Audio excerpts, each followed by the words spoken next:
All right, so today we'll try and finish off with your first chapter of A2 biology, which is energy and respiration. आज हम cover करेंगे the mitochondrial structure and function. अभी तक हमने 12.1 unit कर लिया और 12.2 unit भी कर लिया। Today will be starting with 12.3 unit about mitochondria और उसका फंक्शन क्या होता है। वैसे what can you tell me about mitochondria? There's the basic that it is the powerhouse of the cell. That's one. Alright, where is it present?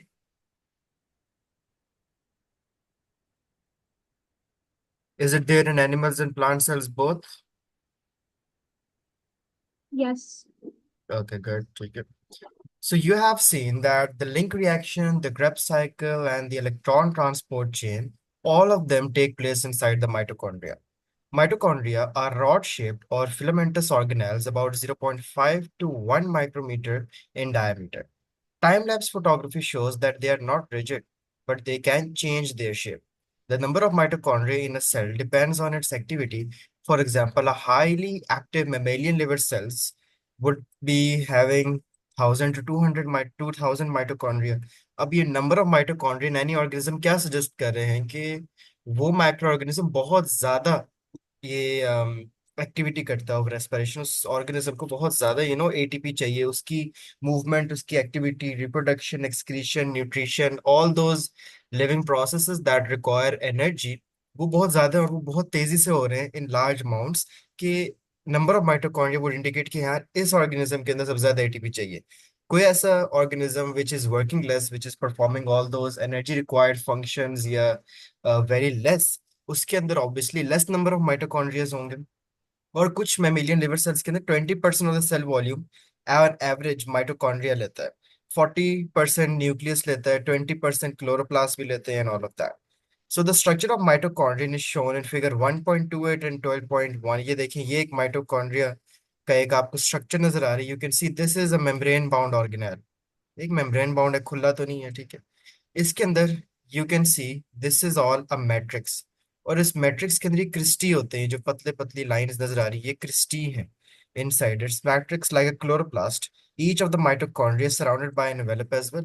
Nucleus हो, mitochondria हो या chloroplast हो, ये सारे मेम्ब्रेनियस होते हैं और डबल मेम्ब्रेनियस होते हैं। डबल मेम्ब्रेनियस का मतलब कि इन सब ऑर्गेनेल्स की एक आउटर मेम्ब्रेन होगी और एक इनर मेम्ब्रेन होगी which is very folded. You may remember that these folds are called cristae. Chapter 1, Section 1.6, Plant and Animal Cells as seen with electron microscope.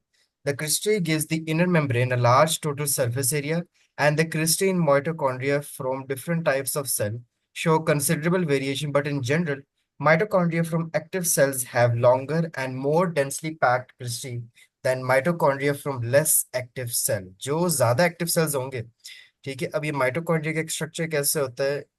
एक आपके पास ये डबल मेम्ब्रेनियस स्ट्रक्चर है, ठीक है। जो अंदर ये मैट्रिक्स है उसके अंदर ये क्रिस्टी प्रेजेंट है ना। अब ये क्रिस्टी जिसमें सबसे ज्यादा डेंस होंगे, मतलब बहुत ज्यादा होंगे इस तरह करके, इतने ज्यादा डेंस वुड शो कि यार ये बहुत एक्टिव सेल है और ये ज्यादा लॉन्गर भी सरवाइव करेगा। इसके अंदर एनर्जी भी ज्यादा प्रोड्यूस होती है, इसमें electron transport chain, oxidative phosphorylation भी ज्यादा होगी क्योंकि लॉन्गर क्रिस्टा है, लॉन्गर इंटरमेम्ब्रेनियस स्पेस है। So the two membranes have different composition. The outer membrane जो होती है ये वाली, ये आउटर मेम्ब्रेन है, ये इनर मेम्ब्रेन है, ठीक है।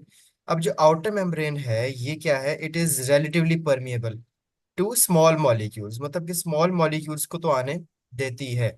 लेकिन उसके बाद कुछ ऐसे भी रिएक्शन जो लिंक रिएक्शन है, ठीक है। अब लिंक रिएक्शन, क्रेब्स साइकिल और ऑक्सीडेटिव फॉस्फोरिलेशन, ये तीनों माइटोकॉन्ड्रिया के अंदर होते हैं। तो इन रिएक्शंस के लिए जो जो चीजें चाहिए उनको तो ये मेम्ब्रेन आने देती है ऑब्वियसली। जैसे पायरोवेट आपको लिंक रिएक्शन जो चाहिए वो ही नहीं आने देगा तो फिर क्या होगा? वो तो ऑब्वियसली अलाउ करेगा। क्रेब्स साइकिल के लिए आपको एनएडी, एफएडी ये सारे चाहिए कैरियर्स, वो भी आने चाहिए। ऑक्सीडेटिव फॉस्फोरिलेशन के लिए आपको ऑक्सीजन चाहिए ताकि वो ऑक्सीडाइज कर सके ना आके हाइड्रोजन को, ताकि वो हाइड्रोजन ब्रेक करे इनटू प्रोटॉन्स एंड इलेक्ट्रॉन्स।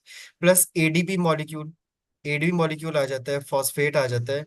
लेकिन जो इनर मेम्ब्रेन है ना, ये जरा नखरे वाली है, ठीक है। इनर मेम्ब्रेन, आउटर से तो आप अंदर आ गए, इनर वाली में थोड़ा मसला है। और इसलिए इनर वाली के लिए आने के लिए what were the methods used in electron transport chain? Can you tell me?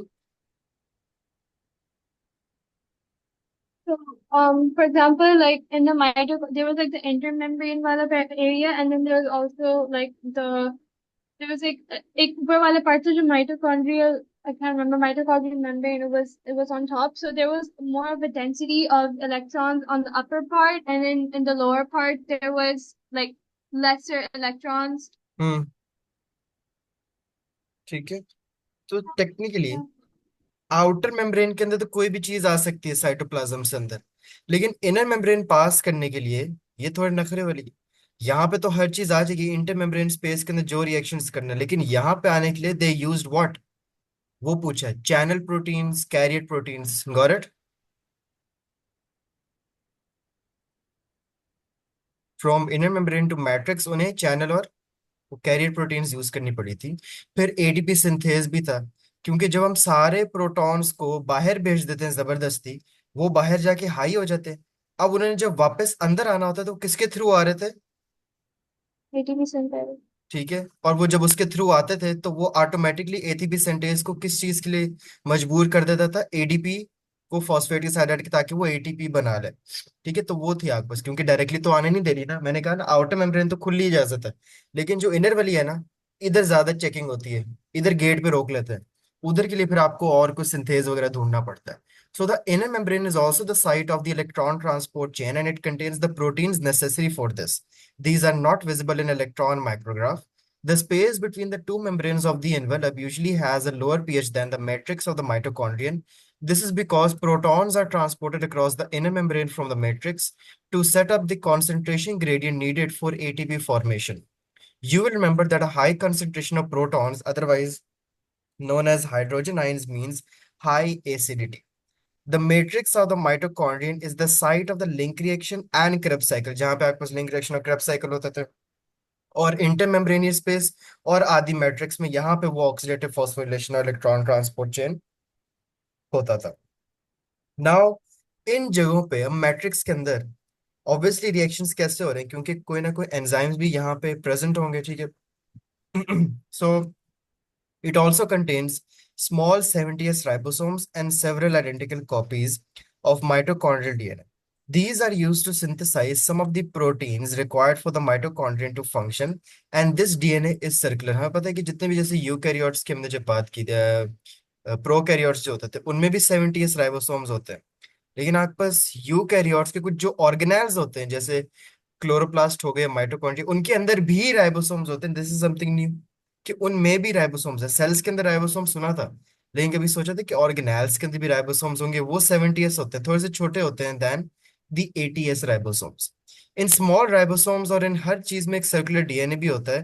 That mitochondria भी एक जमाने में बैक्टीरिया हुआ करते थे।